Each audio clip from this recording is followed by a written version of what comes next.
এবার আমরা সিনেমা রাজশাহীতে শুটিং করেছি। এমনও কিছু দিন ছিল যে আমাদের 60 থেকে 70 জন বাউন্সার রাখতে হয়েছিল।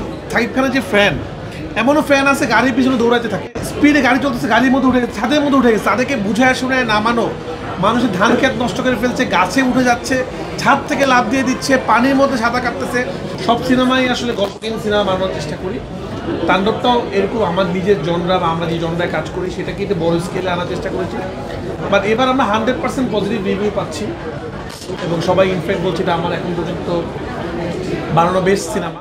তো আমি আসলে এটা শুনতে চাই না, বেস্ট সিনেমা বলে কিছু নয়, আমাকে আরো ভালো ভালো সিনেমা বানাতে হবে। ওয়ালটন আবারও মিলিয়নিয়ার অফারে ওয়ালটন ফ্রিজ কিনে আপনিও হয়ে যেতে পারেন মিলিয়নিয়ার।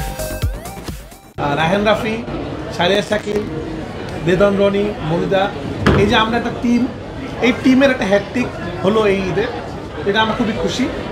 এর আগে আমার পরাণ সহ আমার পার্সোনাল হ্যাট্রিক হয়েছিল, এখন একটা হ্যাট্রিক বাকি আছে আমার সাকিব খানের সাথে। আরেকটা সিনেমা যদি সাকিব খানের সাথে ব্লকবাস্টার হয় তাহলে 3টে হ্যাট্রিক হবে আমার।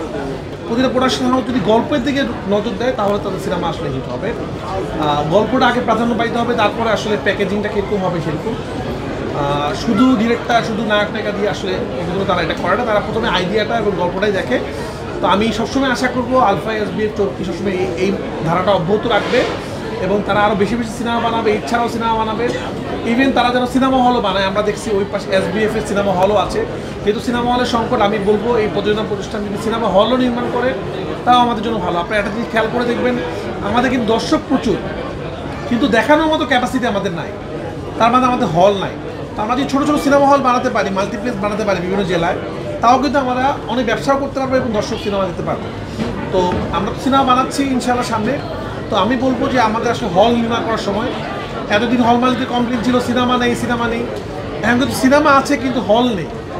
আমরা অনুরোধ করবো আপনারা মাল্টিপ্লেক্স বানান, সিনেমা হল বানান, দর্শকরা যেন সিনেমা দেখতে পায়।